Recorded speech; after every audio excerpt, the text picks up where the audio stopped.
Are you tired of watching shows that only give you general social media theory and expect you to figure out how to apply it to your own industry? Join us for this week's episode of Social Chatter, the industry's longest running social media marketing news talk show. Not only will you learn the latest breaking news, but you'll also gain practical advice on how to apply it. Now here's your host, Christian Karasevich.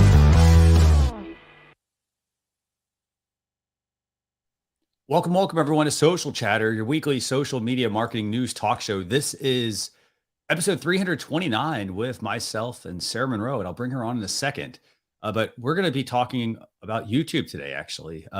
There's some really good news, actually. It's about YouTube strategies for 2022, maybe their priorities, things like that. Basically, I guess the way I'd look at it is they're giving you a nice little roadmap to work with. So I'm going to go ahead and bring on Sarah. We're going to kick things off, and then I'm going to have her tell you about this week's guest. So Sarah, it's great seeing you. How you doing? It's great to see you too. I'm doing great. I have all the lights on today. It's unusual for me to have lighting on because I have such great natural light, but we are ready for snow today. Which is strange that we're bringing on our guest, James, who lives in a very lovely climate.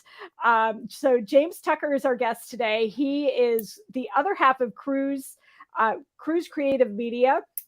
He's a digital content marketer, agile content marketer. And so he's going to help us get all of that together and talk a lot about YouTube today. Fantastic. So let me go and bring on James. James, it's great seeing you. How you doing? Hi, guys. Thanks for having me on board. By the way, I just noticed something. I want to show people like full screen, like what you look like. So here's his setup. Actually, is that a real background? Is this a real background or is this a virtual one? What do we got? No, it's a virtual one. I'm not going to do it now, but if I turned up the green screen setting, then you'll see a green screen. Cool. I live in a pretty small apartment, so I haven't really got much space for a studio. So this is the best thing I can do. No, it's all good. I got to say, fantastic. Yeah. And the other thing I like about it, so what a lot of people do when they, when they're doing a live stream, they have themselves like in an office chair and then like they're in, a heavily wooded area or something like that, right? That doesn't really fit. But in your case, it works very well. The angle works well, the style, everything like that. So it looks really good. So did Sarah did she give everybody enough information about you? Or is there anything else you want to add? I guess I'm faking it a little bit in terms of, yes, I'm in the Canary Islands, which I'm based on one of the islands, which is Tenerife. Yes, it's sunny pretty much all year round. I think it's around about 25 degrees at the minute on the coastal side. We do have snow, but on the mountain at the minute. So when I say I'm faking it a little bit, of course, you don't see any palm trees behind me. It is just a kind of a neon, almost like Twitch game setup. But purely, it's kind of quite bland, but the apartment, white room. So just to spice it up a little bit. Unfortunately, I wish I could do this on a beach, but those type of things don't really work, do they? With technology. Don't we all? And you're absolutely right. And that's the one thing, like for people that are making videos, things like that, it's great to be spontaneous and go live, like in the moment from a place. However, what a lot of people do to get that production quality is they do it in a studio where they can control every element. They can control the wind, the lighting, everything like that. So, but it's great having you join us for Social Chatter. I know we had Agatha on a past episode, so thanks a lot for joining us. Absolutely, no problem at all. So, Sarah, I want to turn it over to you and let you kick things off. Sure. So we're going to kick off with YouTube. We haven't talked a lot about YouTube recently. And in some respects, YouTube is that big sleeper in the social media world. I don't even think the Pew Research Center really tracked YouTube data until just a few years ago, not recognizing it as a social platform that it is. But just last week, we got a letter from YouTube CEO's Susan Wojcicki, and she sort of outlined the priorities of YouTube. And in a way, it sort of set the tone for what's happening with YouTube just in general, with the shorts content, with people using YouTube on televisions, so YouTube in their living rooms, YouTube learning. People are also hanging out a lot more on YouTube, either gaming or just live streaming. And a lot of creators are earning on YouTube outside of the ads, right? So there's 100 100 million memberships on YouTube right now. So they're also doing all the crazy things with the Web3 and the crypto and the NFTs and the podcasts. But let's really dive into what this announcement had. So it really focused on 4 areas. So the biggest one being shorts. And if you haven't seen YouTube shorts, you're probably not on YouTube, right? So YouTube has said that they've had 5 trillion views of these 60-second videos. And yes, 60 seconds should sound familiar to you. It's the same length of Instagram Reels. It's not the same length as TikTok anymore. TikTok has expanded to 3 minutes. So I swear I see YouTube shorts that are longer than a minute, but I have to say it's probably some just vertical video that's been uploaded just as a general video, and I just see it as shorts. So there's that too. So Shorts is going to offer audio remixing. We have been able to do some clipping. I've noticed that feature has come and gone over recent months, but YouTube wants to give people the opportunity to remix audio very much the same way that Reels is doing it and TikTok is doing it. They also have a Shorts fund. And they were talking about the Shorts Fund revenue sharing, and actually 40% of that revenue from the Shorts Fund is going to creators who aren't in their partner program. So we're not talking about these big channels, these big creators who are pushing out a lot of content. We're talking about the smaller players that actually have a place to have some earnings, either through that or through their memberships, which they also talked about in this announcement. They also spoke about music. YouTube Music has 50 million subscribers to YouTube Music. YouTube Premium also includes music. And they are touting that they've contributed $4 billion to the music industry just in these last 12 months. Another big piece is gaming on YouTube. They're really trying to go head to head with Twitch and Discord. And they're saying that they have about 800 billion views in gaming, and that's going to be another place where they're going to have more development, just with different tools and ways that people can support creators. They're also going to have gifted memberships. That's kind of interesting to get a YouTube gift card, right, for a membership. And then, of course, shopping. All in on shopping. We've talked about this all over the course of the last year. About how they are testing shopping products. It sounds like they're going to test shopping products in Shorts as well. And certainly shoppable videos we've spoken about quite a bit. And this right now, they're talking about US, Brazil, South Korea for those shopping features. But really, they want YouTube to be part of a seamless part of our lives. And I think a lot of people see that and already do that, where they're looking up a video on how to replace a screen or how to rewire a lamp or how to unclog your bathtub, right? But there's also a lot of learning that's happening internationally. They have a program with UNESCO, youtube.edu, which they're going to be expanding and hopefully having really good quality educational content. And of course, their focus on security and protection of kids on YouTube.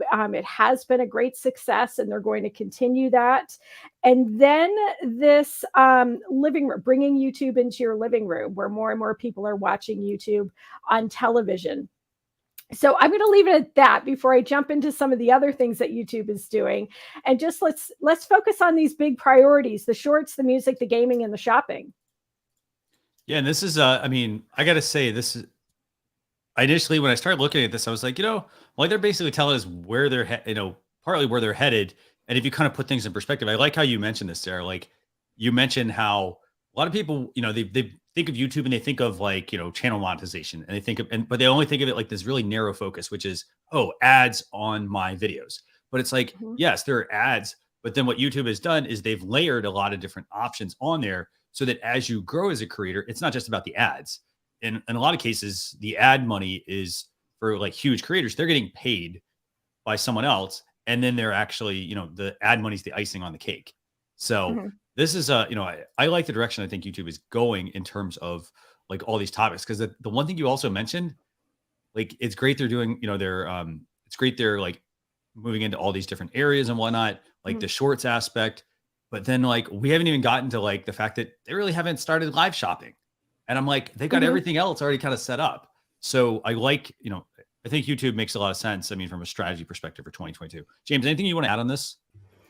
Yeah, one of the things I kind of like, and it kind of encompasses everything, but certainly around YouTube, I love the buzzword that was kind of said sort of in the back end of 2021, but more so predominantly for 2022, which is the idea of the creator economy. And I think YouTube really fits quite nicely into that.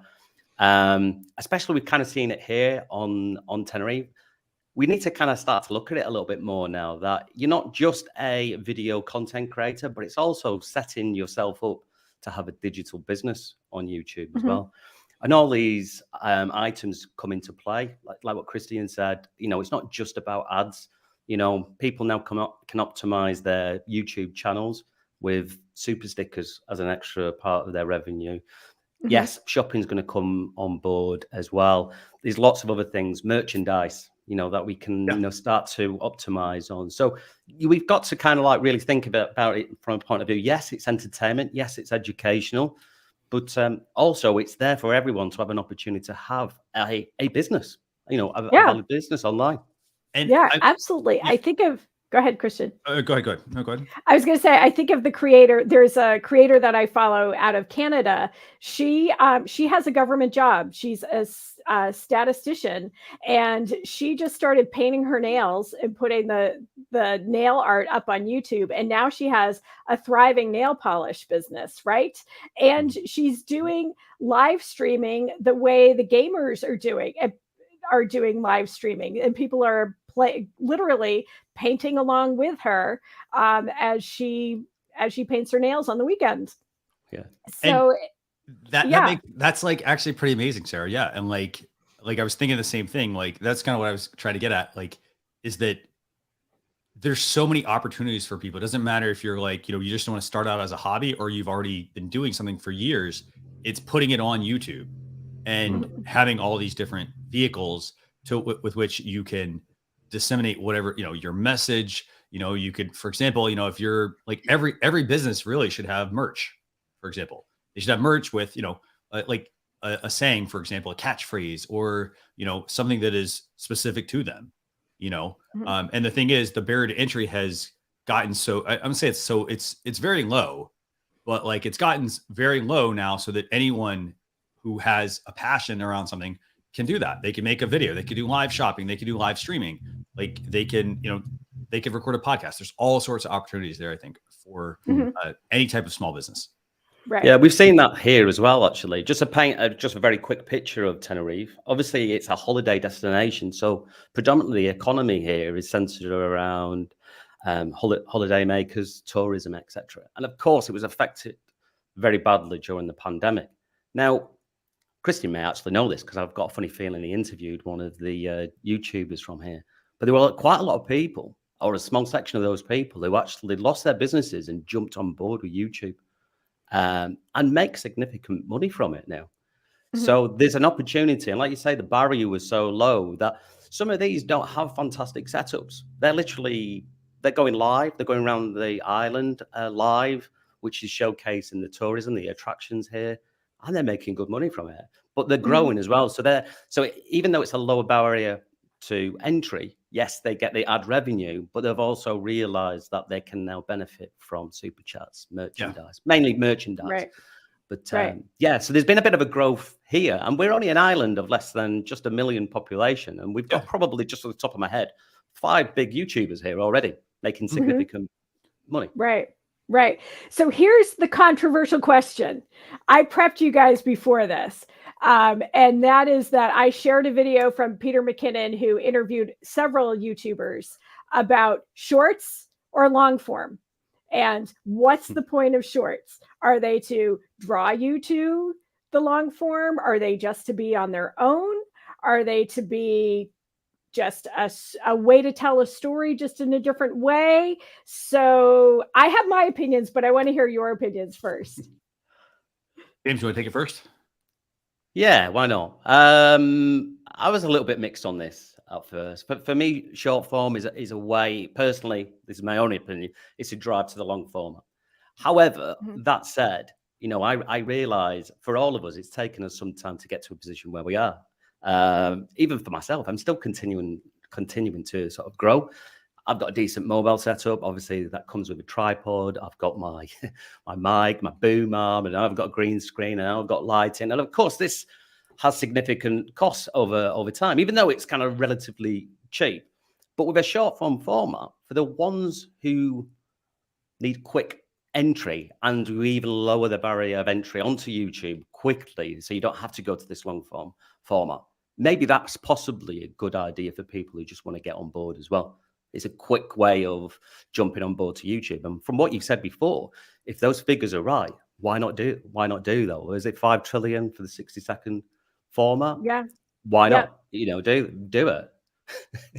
So I gotta say, and I gotta say that number is staggering. I watched the video as well, Sarah, you had sent, and it's staggering. I think just overall, I would say in terms of like who are they for? I guess I really think that it depends on the type of business you run. Like there are people that they've started just shorts, and that's all they've done, and that actually was a good way to get them into YouTube. Because I'll say this, like when I first started on YouTube years ago, like my videos were long. I mean, they're still up. Look up my name. They were long. I was rambling. They were kind of all over the place. And over time, I realized, okay, I need to tighten these up.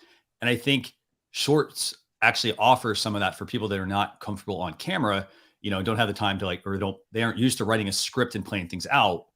They just kind of want to just start talking. Shorts, I think, offer them the ability to get started with a very low barrier to entry.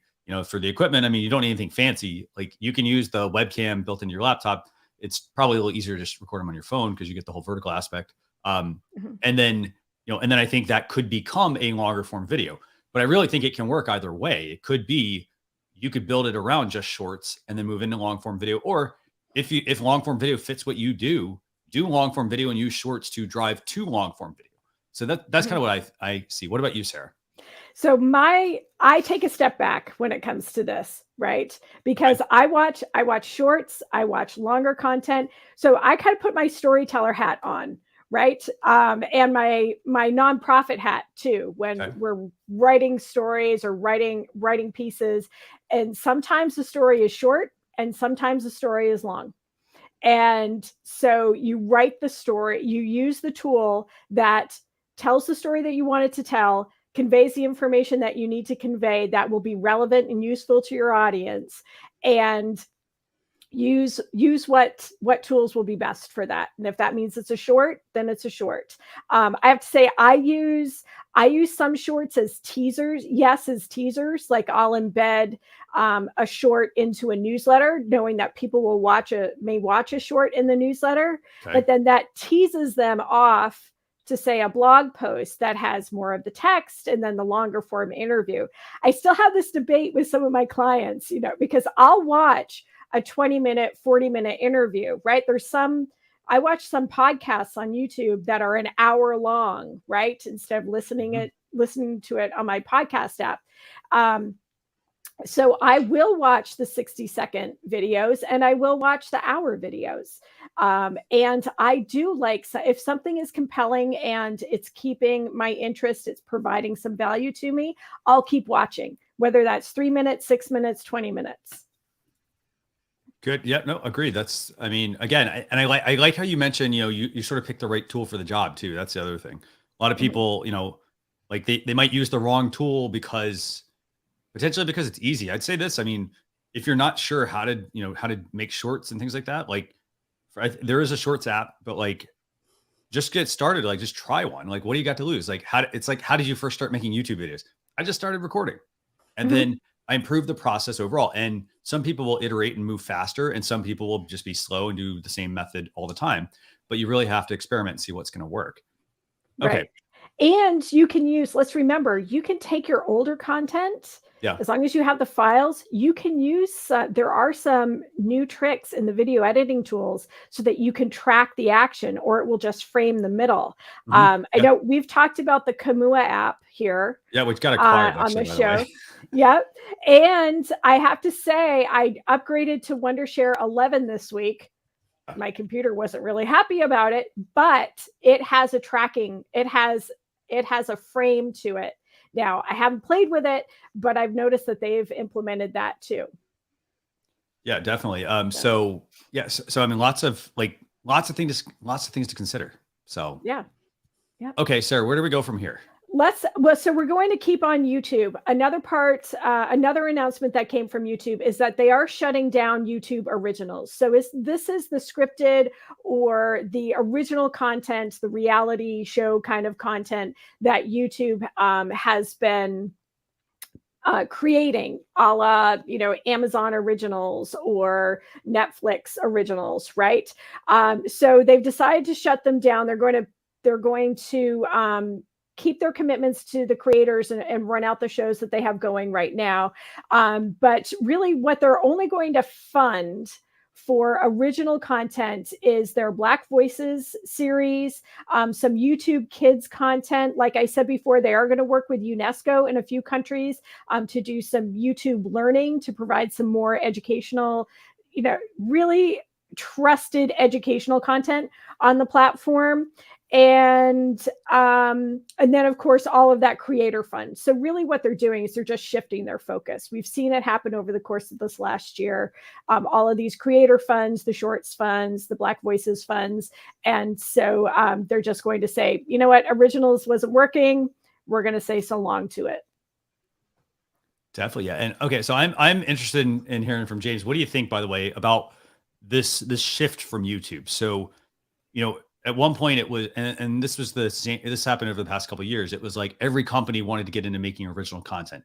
Netflix, Netflix kind of kicked that off, right? And then Apple, I think it might have been Apple. It was Apple, and then it was like every Plus company. It was Paramount Plus, Disney Plus, right? Prime, don't forget Prime. Yeah. Don't forget Prime. Prime. It was. I don't even know. Like, does CBS have Plus? I'm not sure. Discovery Plus. Every Plus company, right?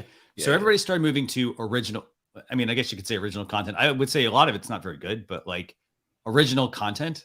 Now that YouTube is making this shift back to, the whole creator, getting kind of out of that business, I guess, in a way. You think that's a good thing? What's your take? No, I think it's I think it's an excellent thing. I probably do think that there's probably a very strong business decision around it from what you've just said there. I think they're probably leaders in the game of the so-called original content. It's probably Netflix. So they're probably up against a lot of competition from Netflix and the other businesses. So it probably makes kind of like perfect sense. But actually, it's a real big bonus, I think, for, I was going to say original content, just content creators in general. We've got something like, what is it? There's a quote there, 2 million creators are now part of the YouTube partner program.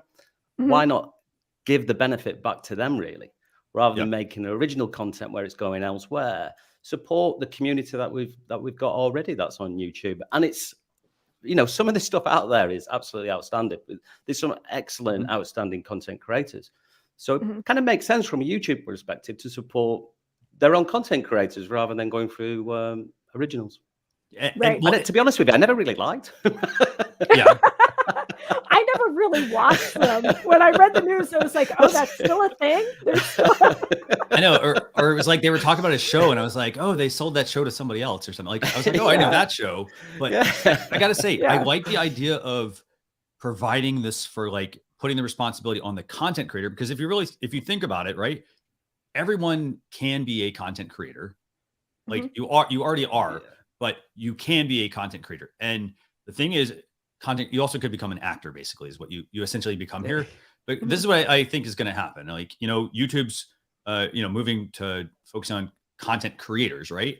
And so I think what you're going to have is you're going to have your Disney Pluses and your Apples and your Amazons. I think you're going to actually have them reach out to these content creators and hire those content creators to have them do, some of the writing or, help start to make some of that content. They have already. Look at Lily Singh, right? She had her own late night talk show. Yeah. So, yeah. And remember, when we're talking about content creators, and I know that we talk to a lot of small businesses here, right? You don't have to be the entertaining skateboarding, dancer down the street kind Yeah. of thing. Some of the best videos that I find that help my life are like the hardware store. Wanamaker's Hardware outside of Boston, Massachusetts is the best content for how to fix stuff. And I know that they're going to give me good advice because I've done searches and found people who had the complete opposite advice than Wanamakers. And fortunately, I dug a little deeper and found the other videos from their pros at their shop. So, there's a place for everybody on YouTube. Yeah, definitely. Absolutely, yeah. So, and since, James, you teed it up great about how they are supporting content creators, because those are our next two pieces of news. So, Facebook, geez, YouTube.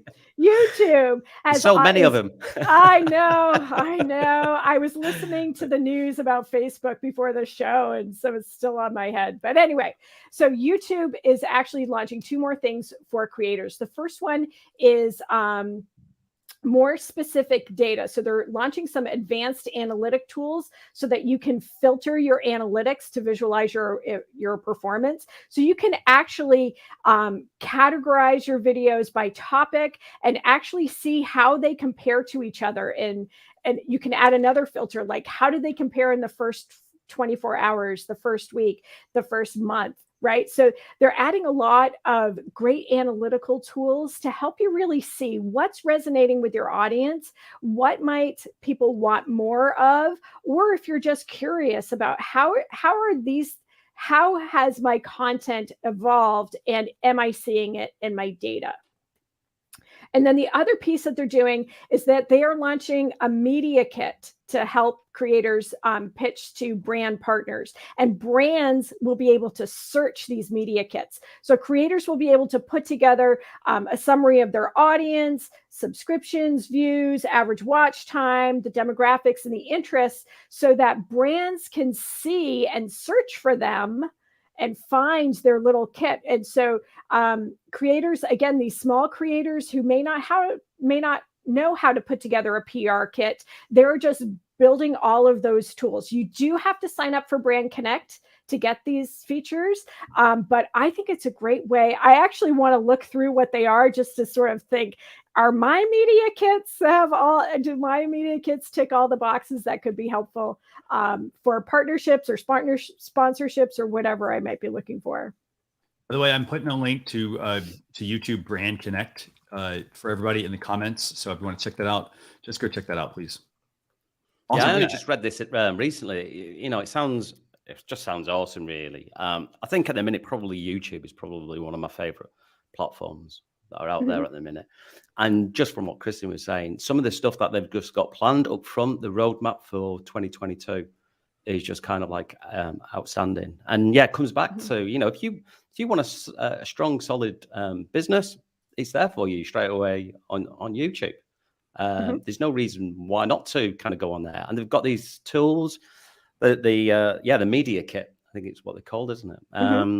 It's just supporting the content creators on there. It's just awesome stuff. Yeah. And I like the point that you made, about how it's there, right? That's the key thing I think everyone needs to realize is that all of this stuff is there for you. And you literally just have to get started and just start, testing out some different things. So in terms of where business should head, so YouTube strategy for 2022, based off of what you're hearing, from these priorities that YouTube, kind of now has, what direction would you recommend for a business? Do you have a certain place you might start? What about you, James? What do you mean in terms of the best place to start on YouTube itself? They've got all these different, they've got all these new features, and they're kind of outlining what their roadmap sort of is. If I'm a business and if I'm brand new, for example, I'm I'm finally going to start using YouTube. What do I do? Where should I go? Just get on there and press record. That's you've got to start off somewhere. And a lot of people, I think the big pullback from YouTube really is the fact that for a lot of us, including myself and I'm guess for yourself and Sarah, there's still a fear factor in terms of video. Of course, you can't operate without it. You've got to do that in terms of being successful on YouTube.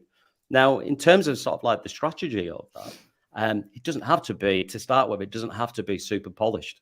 Now we've got what we just talked about with regards to YouTube Shorts. If that's your quick barrier, if that's your quick entry to the market, obviously utilize that. There's a lot of benefits from it as well. You don't need to necessarily start off with a super studio setup or the best cameras in the world. Most people are now carrying a production studio in their back pocket, being their mobile phone. So it sounds kind of like very sort of, simple and matter of fact, but you've got to get out there and start recording. Yeah, exactly. My studio, my quote unquote studio has to be mobile because I travel. And so it fits into a bag that actually it fits into this bag because I have to pack it this week. Right. So how big is this bag? Hold on. How big is the bag? This is how big the bag is. So basically it's a small tote. My laptop doesn't fit in the bag, right? That's how small the bag is. So and the plant comes with me. The little plant comes with me all the time. But anyway, that it's really simple. And what I'm filming on right now, this is my phone. This is my iPhone 12. So I'm doing exactly the same thing.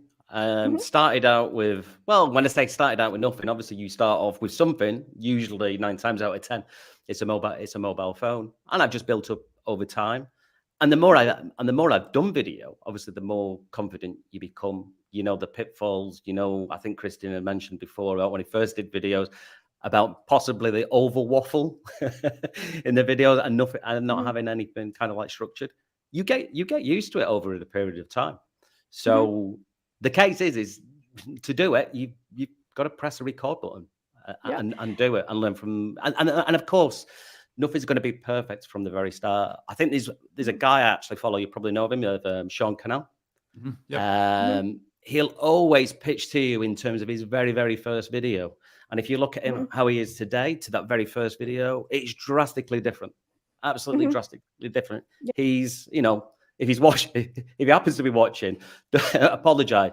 He comes across as dull, monotone, but he did the right thing, and it was press the record button. And he's built himself up over time. He's got a personality, he's got character there, but it's taken him a lot of time and a lot of investment. But the fear factor is he just got on and did it. And I think that's what a lot of the pullback is from people, is that they're very scared. They can be very scared of the video format, long format. Absolutely. Yeah. And that is the big challenge that a lot of people run into, is they're scared of getting on camera. It's like, practice. That's the other thing I tell people, practice. Like Sarah, you and I talked about this, if you're wanting to use any of these YouTube features and you're like, hey, you know what, I need to be on the channel. Like, some people, by the way, you also have to remember, they are a personality online, and in person they're different. So you could have, I'd almost say like having an alter ego, so you could be somebody like that.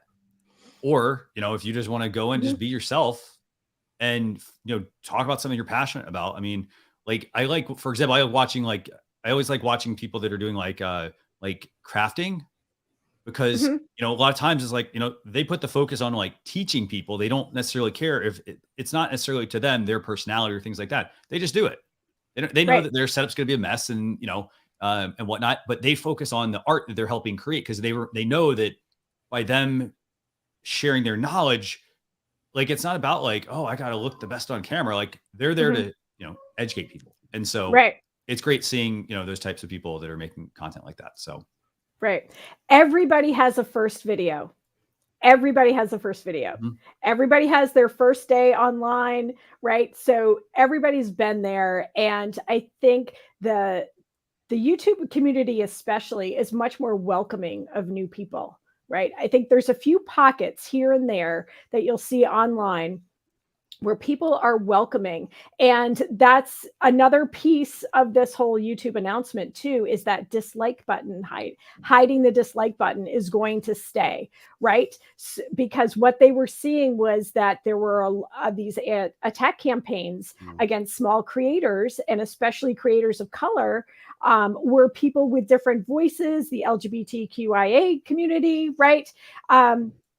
So they were getting these attack campaigns. And so by eliminating that dislike button, or the dislike count publicly, right? Create the back end, you can still see the count. But it's been opening up to new creators and people finding new things. And it's really hasn't had an appreciable impact on people not watching something. Yeah. Because they don't see the dislike button. So absolutely. Yeah. So okay, let's keep moving. How about a lightning round so that we have enough time for James? Yes, good call. We'll do lightning round. Okay, so here we go. Lightning round. Meta and Facebook. So Meta has announced that they are doing end-to-end encryption on Messenger, which I always thought was a thing. They own WhatsApp. And WhatsApp has always been encrypted, but there will be end-to-end encryption on messaging. It may get them into a little bit of hot water in the EU. We'll see how that all shakes out. But they are adding some more easier forwarding options, some edit tools for videos if you're messaging with groups, videos with groups. And yeah, I think it's a good move. It'll be good for, a lot of kids use Messenger. A lot of kids use WhatsApp too. So the end-to-end encryption is really helpful. Starting February 7th. So you only have another 4 days to enjoy your Facebook profile video because they are going away. that one's sad, by the way. That one's very sad. We'll talk about that in a minute. But yeah. It's like, how many people use today? I just thought, are people still using that? Because I haven't seen it in so long. So anyway. Facebook is doing that. Instagram is now expanding scheduling lives. So you now have an unlimited number of lives that you can schedule, and they will actually show up in a little part of your profile. I think we have Twitter here, but Adam Mosseri did have an Instagram reel about this. He seems to be doing it every week. And unfortunately for us, he does it late on a Wednesday when we've already picked the show. So they're doing that. And you're going to be able to remix any video on YouTube, on Instagram, not just Reels. So that's going to start rolling out. Snapchat really going all in with augmented reality commerce. So they're going to have catalog powered shopping lenses and more tutorials to help brands create lenses. So remember, in Snapchat vernacular, a lens is a filter. Of what we call in other platforms, we call them filters. In Snapchat, they call them lenses, right? So it's going to be easier to do shopping. Another piece, LinkedIn Lite app is going to go away. They're going to stop. So a lot of us may not really know what the Lite app is unless you are maybe in China or some other countries where your data access is limited. So they're going to really focus on the main app now. It sounds like part of this announcement also had their strategies for India, where they're seeing the greatest growth, actually 4 times more than the global average of growth. So I think we're going to see a lot more LinkedIn India. And they are going to keep continuing with in-jobs for China, but they're not going to have the Lite app. So lightning round. Any comments? Some surprises there. For one, I thought Messenger was already encrypted, considering it's part of WhatsApp. Right? Yeah. Okay. So Messenger. Okay. And what else? Good to know it hasn't been, right? Actually, exactly. So actually, Messenger. So what they're doing is they're adding encryption to other parts of the chat. Actually, that's what they're doing. Mm-hmm. So it's like they had encryption on some parts, but certain parts were not. So they're basically, it's like version, instead of version 1, it's version 1.5 or something now. Yeah. So they're adding encryption to other parts of the Messenger chat. So cool. What other surprises? What else? Snapchat with the lenses. I know you were saying with the terminology. When I first read that, I was kind of like super confused by what they actually meant by that. And the other surprise was LinkedIn Lite. Do people still use LinkedIn Lite? I know that was something kind of like many moons ago. I just actually kind of like thought now that most people would be using the full-blown LinkedIn application, especially with all the investment and time that they're doing in terms of the rollout of features for LinkedIn. The creator mode, and obviously soon whether it's been rolled out or not.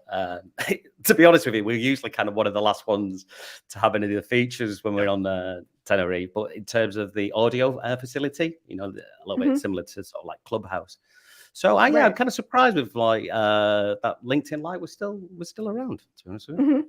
Yeah, because the full mobile app, I've noticed there's some things that I can do on the mobile app that I can't do on desktop. I can't tell you what they are right now, but when I'm on it, I'm like, wow, I really like the LinkedIn mobile app now. Yeah, I do. Yeah. I think they've done some amazing things with that. LinkedIn, another one. I think there's been a lot of investment put into that, and it's definitely a platform to utilize.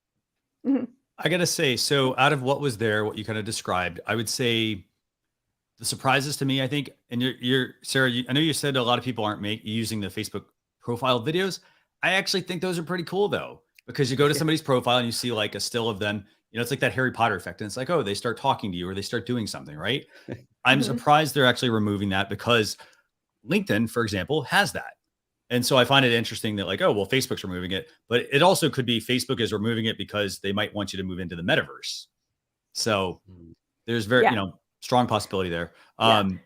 We're going to have avatars and digital wardrobes in the metaverse. I mean, there's going to be plenty of things to play with once the metaverse really starts to open. I was going to say that's a good point because they've got that in LinkedIn in terms of your profile where you can record a short introduction of yourself. So LinkedIn brings it on board and yet Facebook gets rid of the live video. So it's a bit of an interesting sort of decision on that. Yeah, but LinkedIn, that little profile video, they say it's to help people pronounce your name, which I think is really, really helpful. Yeah. I use it a lot. Yeah, I don't usually have that problem, but I get it does. Yeah. And I'm sure Christian probably does as well. Not at all. Right? Not at all. Yeah, no, I do. And then the other piece I think that also is kind of surprising for me, at least, is this is the direction things are going. I like the Instagram live schedule stream piece that they're showing that on the profile. I do like that direction. And I like that direction because I think that at some point we're going to start to see more enhancements to Instagram Live at some point. Like maybe they'll offer desktop support. Maybe they'll offer third-party streaming. Fingers crossed. So who knows? Yeah. But that's what I'm thinking. Okay. So that was a fun lightning round, by the way. It was a fun lightning round. So very interesting surprises there, definitely. Some definite surprises. Yeah. So it's Q&A time, right, Sarah? It is Q&A time. So this is when we have a chance to really focus on a topic with our guest. And we are going to take full advantage of the fact that James is an agile content marketing expert. I mean, really, when all of the folks that we talk to, when we talk about agile marketing, you have to talk to James. So we have James here. And someone who has built quite a business around agile marketing. Those of us who've worked in the web space or web app development may remember agile development, right? So we know that. But let's talk to James and hear from you how you define what is agile marketing. Yeah, it's good. Actually, you just you gave a brief little pointer there in terms of agile because people have heard of agile and agile methodologies. And certainly with myself, you touched on it. Now, agile, before it actually kind of like moved over into marketing, was a part of the software development world. Before my marketing experience, I was actually a software developer. So that's actually initially my first starting point in terms of the world of agile, in terms of software development. And it only happened to be that when I moved it over into marketing, we're all used to this, marketing plans, campaigns for the year, campaigns for the month, new product releases. In the marketing world, I think we were still stuck in the sort of, from a project management point of view, we're still stuck in this, what they call a kind of a waterfall model. So we would have a plan and we would run that plan for 6 months to 12 months, maybe even possibly kind of like longer.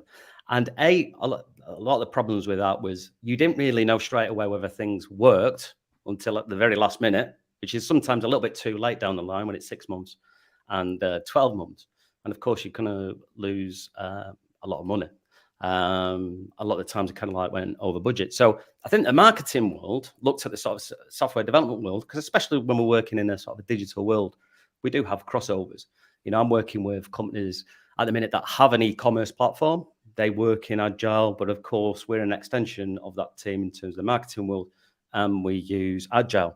The one thing that most people, I think, have a misconception of is when you've got to be careful, I think, with the word Agile, because actually what you're trying to do is you're actually trying to organize and prioritize work effectively, efficiently, and on budget. So sometimes we can probably a little bit sometimes use the word Agile too much, because the misconception to that is some people think that you get things done quickly.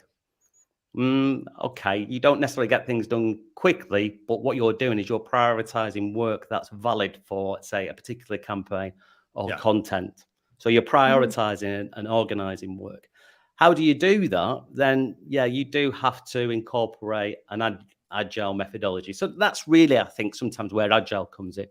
You're using a methodology to work with that framework. Now, we're all content creators. Certainly for myself, with regards to Cruise Creative, and as well as clients as well. You've got yourselves, guys, who I know, just content like now that you're throwing up on the screen. You've got a live stream, but there's a lot of moving parts to that. You've got invitations that need to be sent out. You've got social posts to use. You've probably got a blog post as well. You've got a lot of moving parts. So how do you organize that work? Can I just say at the minute, just before I move on, just with regards to that kind of setup that you've got now, how do you organize your work, Christine and Sarah? I'm going to put you on the spot here. Yeah, no, I'm, as you're talking, I'm sort of thinking, because I apply some of the Agile principles to some things that I do, but not the big projects where they could really make a difference. So those who are familiar with the Agile terms, there are sprints. So basically you break up that big, hairy project into these shorter term pieces, right? Yep.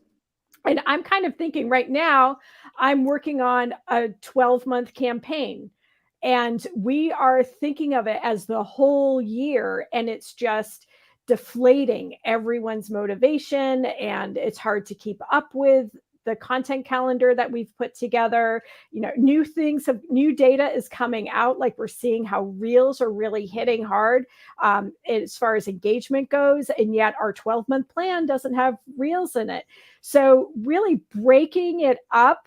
And I have to do 20 interviews and videos for this project as well. Right. So I'm looking at that like, I've got to schedule all these people. I've got to do all this production. I have to do all the editing and the uploads and all these kinds of things. It's like, no, Sarah, for February, your sprint is focused on this. For March, we can break it down into these much more manageable bite-sized pieces. And the piece that I love most about Agile that I was going to ask you about is the stand-up meetings.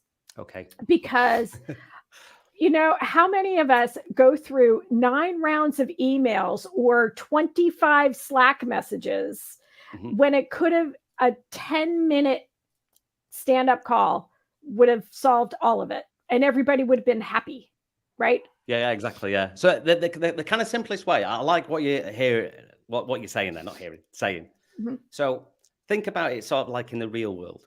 If you've got, it's my dad's 80th birthday party in October. So we're going to kind of like celebrate a big, massive party now. We've got to do a lot of organizing around it as well. So in my head, that's a big, what I would call a big epic. Okay. That needs to be broken down into a number of tasks. Invitations need to be sent. We need to buy a birthday cake. We need to hire out a restaurant, a function room. We need to organize presents and so on.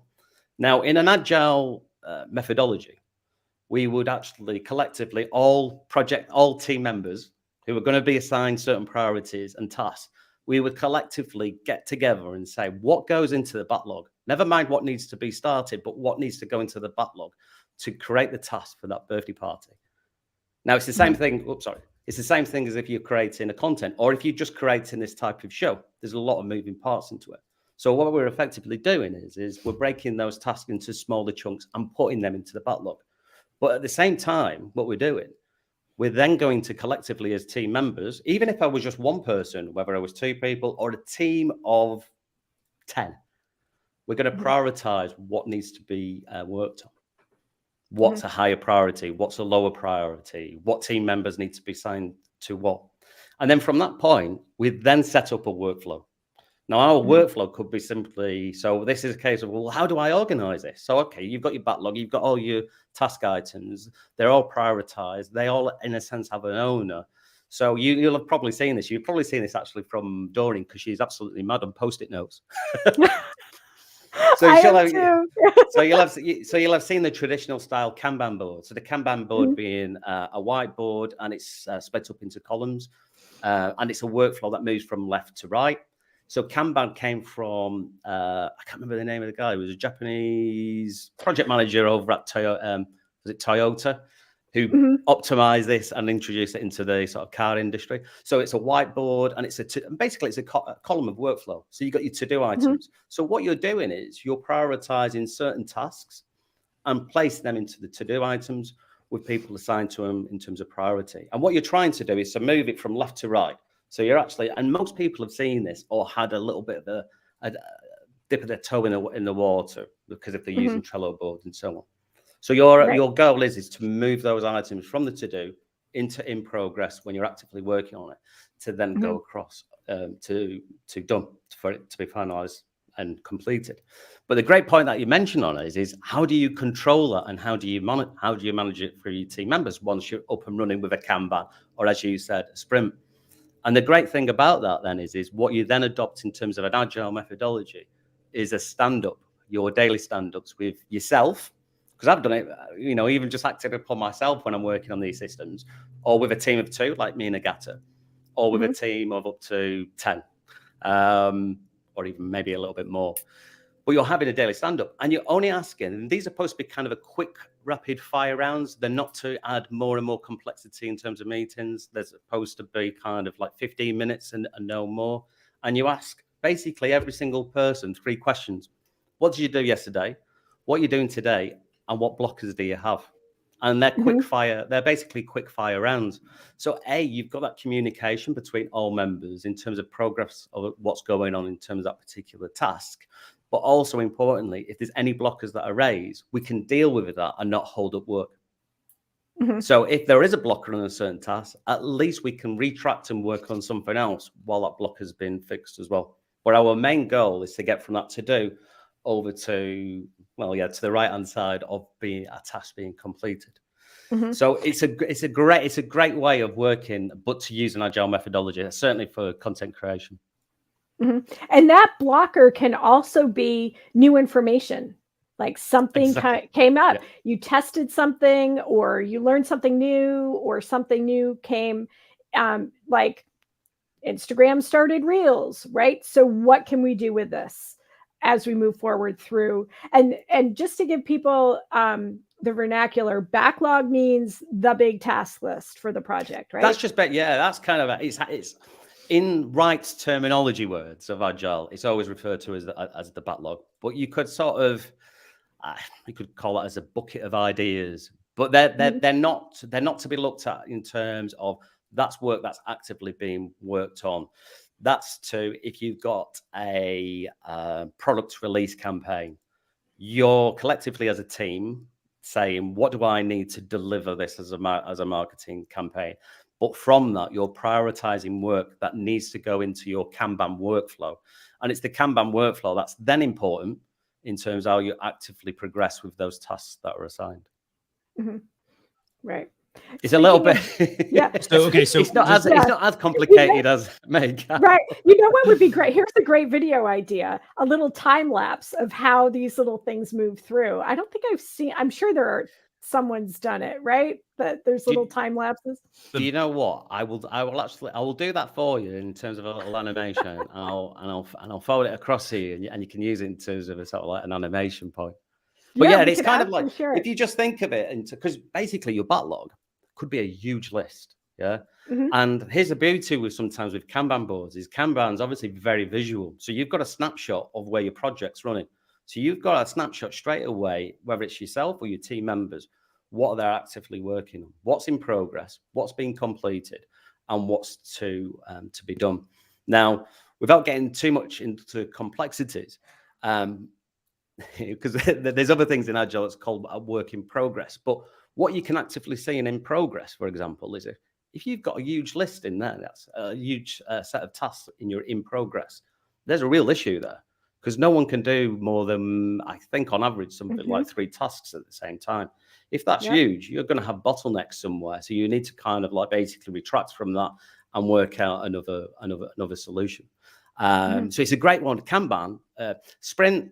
Sprints, Kanbans, they're pretty much pictorial wise exactly the same. There's a little bit of a different methodology that you need to apply. If it's for people who want to start using Agile, I would probably advise to go down the sort of Kanban route, because it's a little bit more simplified to sort of understand. But effectively, Kanban board with your backlog of tasks or your to-do items that need to feed into that Kanban to actively work on it. Right. So you've actually answered a lot of the questions that we were going to ask after that first one.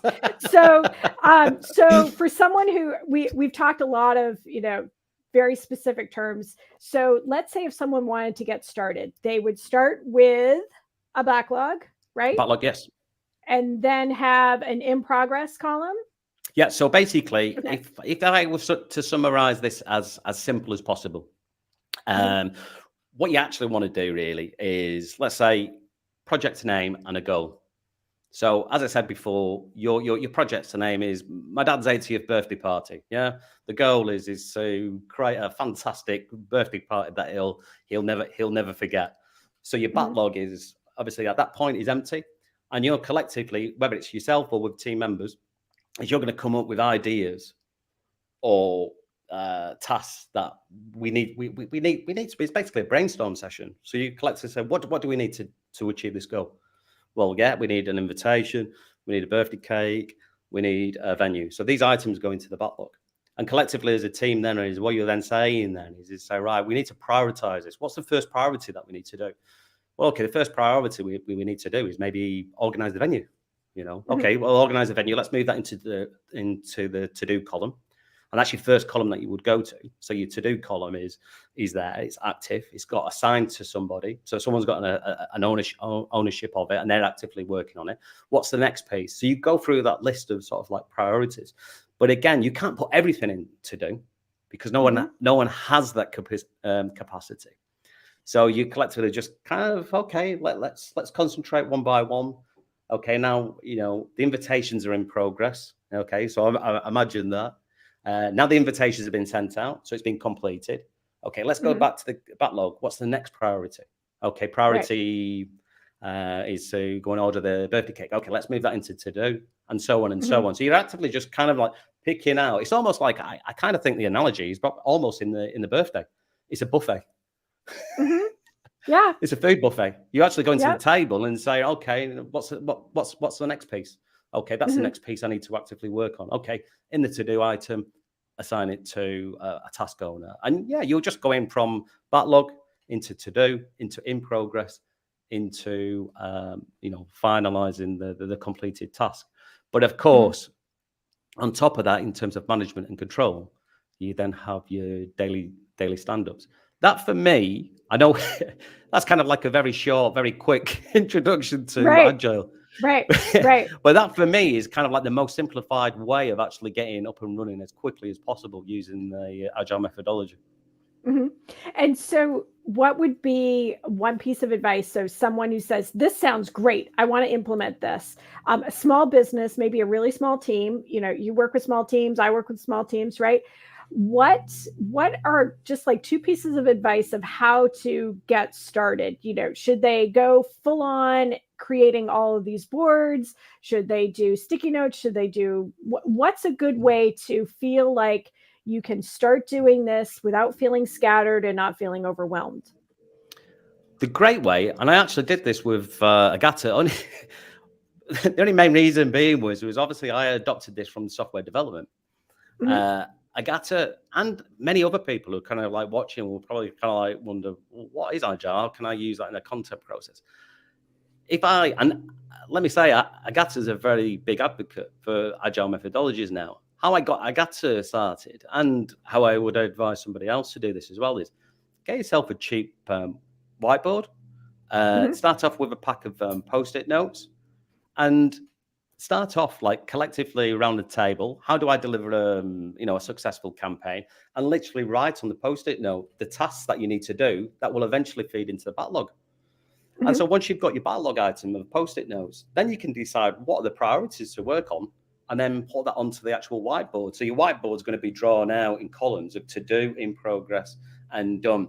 And there's a real beauty around Post-it notes in terms of and whiteboard, because there's something physical and tangible there that people sort of, from that point of view, really get it. Whereas I think most people use like you can have a production environment, a production tool, something like, say, like a Trello or a Notion, even though they're tools that are great in their own right, they can sometimes be a little bit overly complex, especially if you're trying to adopt agile methodologies. So if you're using Post-it notes and a whiteboard, framework just to stick your Post-it notes on in there, there's something very tangible and something just really nice to write something down, as opposed to just using IT all the time. You know, we all love IT, but sometimes there's something really nice and creative about writing something down. I know. There really is. That's how I plan out websites too, the site architecture. I'll use Post-it notes, and we realize, oh wait, this makes more sense over here, or this makes sense over there. So, so for remote teams, right? Without having to jump into all of these big complicated tools, what would you recommend? The virtual Post-it note. I think Google has a product that has sticky notes too, or whiteboard or something. Is there any one product that you like? Is another one. To be fair, even though I kind of touched on in terms of sort of like the complexities of these, I think the easiest one in terms of digital boards to set up and get running quickly.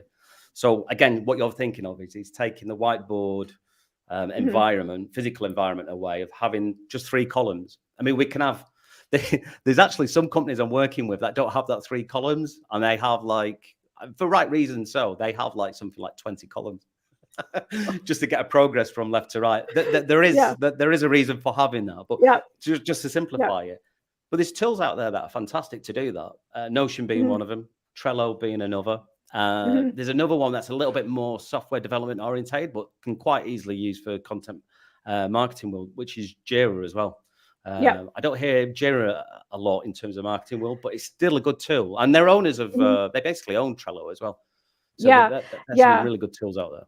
I used Jira, and I found that we spent more time using Jira than we did actually doing the tasks. So it really got in the way. It was a web agency, and it really got in the way of production because you had to define all of these. Yeah, it just got too complicated. Yeah, a lot of these. It can be just too overwhelming. So that's why I kind of think when you're trying to get, because basically you're trying to get member buy-in, because a lot of people have never used agile methodologies. They've heard of it, but also people don't like change, you know, and you're basically implementing a change to a system for them to adopt. So you've got to get that kind of member buy-in. I think the best way to get member buy-in is to use that whiteboard and Post-it now. Now, I've done this in terms of remote teams. Most of the companies I work for are not, well, I would say 100%. None of them are on Tenerife. We're complete remote workers. So they're clients in the US or the UK or in Europe. You know, we've all got the technology. We've got the technologies, Zoom, Slack, whatever you're going to use, video conference rooms. I literally have a whiteboard, which you can't see because it's behind the green screen. But I literally have a whiteboard, and I have a camera just facing me, and I can quite easily do exactly the same thing. Of course, you can't quite easily share Post-it notes physically. But you can do some direction. You can do some direction on the whiteboard. It's just a really good way just to sort of get just member buy-in, really. Yeah. No, I agree. I totally agree. I love that approach. And you mentioned a tool called Slack. It's actually our tool of the week. Just want to make sure we stay on time with the show. So I think a lot of people have a love-hate relationship with Slack. Right now, I have a little bit of a hate relationship with Slack. Don't say that. I know. I should love it. I really should. I do like I love threaded conversations. That's That's the beauty of Slack. So maybe Christian and James, you can hop in about Slack, given my current state of overwhelm on Slack. But it's a great tool for collaboration, right?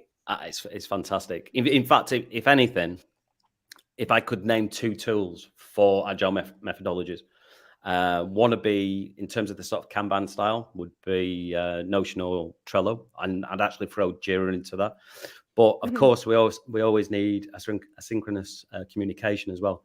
And I think that for me is where Slack comes in. If I'm working predominantly most of 99.9% of the time, I'm actually in Notion or Slack. I actually read just an interesting point, actually. It was only yesterday. The social media channels out there must have been hearing our brief conversation about Slack was going to be the tool of choice.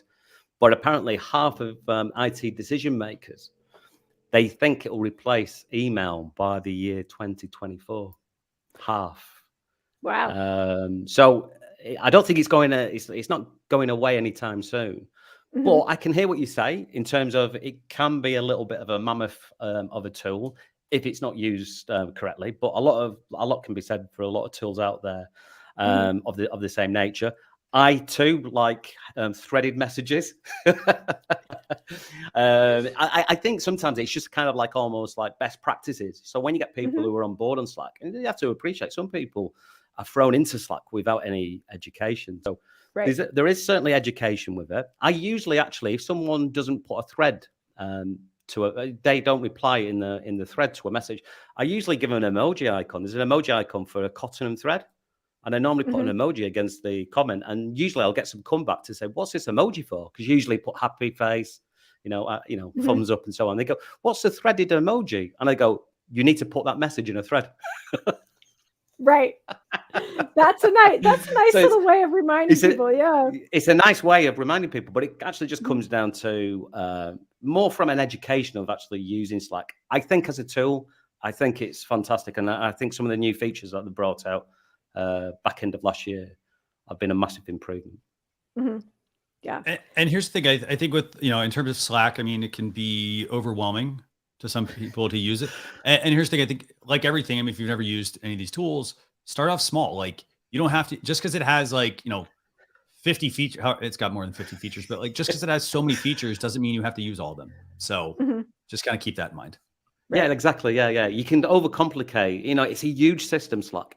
You can completely overcomplicate it. But I'll be honest with you, like some of the just even some of the sort of basic features that probably in hindsight should have been there, a number of years ago. Just some of like the features where like you can do. I know it sounds kind of crazy, but direct video calls. You can now do huddles, which again, if you're using agile methodologies and you're doing that daily stand up. Switch or go to a stand-up channel. I usually have a stand-up channel, do a huddle, and then basically you don't have to do a video conference or anything like that. It's super easy. Just it's almost like Clubhouse really, but for Slack. You can have your stand-up meeting in there. There's no pressure, no time pressures or anything like that. So it's cool. But like what Christian said, it's a huge tool. So you can't overcomplicate it. Yeah. Right. Yeah. Awesome. That's great. Well, thanks. This has been a great show, by the way. So Sarah and I will make a few notes on the whole agile marketing conversation we had.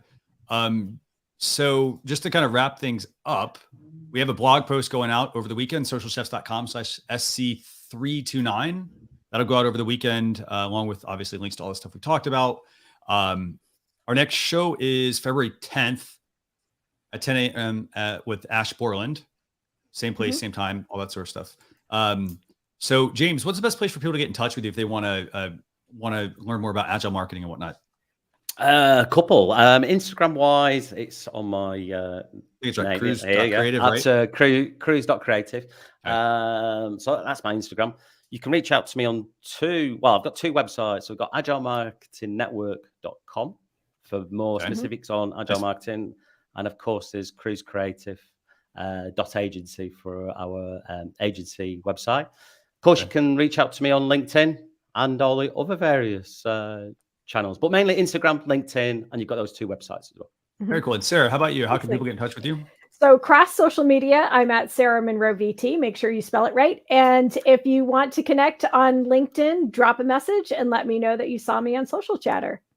Fantastic. And I'm Christian Karasevich at Social Chefs. Again, same thing. Drop a message on whatever channel it is you decide you want to reach out.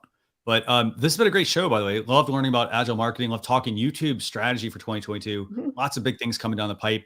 And then also, obviously, those changes that have been happening across Facebook and LinkedIn and Instagram and Snapchat and whatnot. Lots of really fascinating things happening over the next, obviously next few months. So I think as a business, my recommendation to you would be, again, you don't have to implement all of this. So, if YouTube is your thing, spend the weekend learning about YouTube and starting to, test some things out and then decide if you want to go all in. But you don't have to, if like Snapchat's got something cool, like you don't have to chase that shiny object. So with that, I want to thank everyone for tuning in, and we will see you all next week. Thanks a lot, everyone. Great. Bye. Thanks.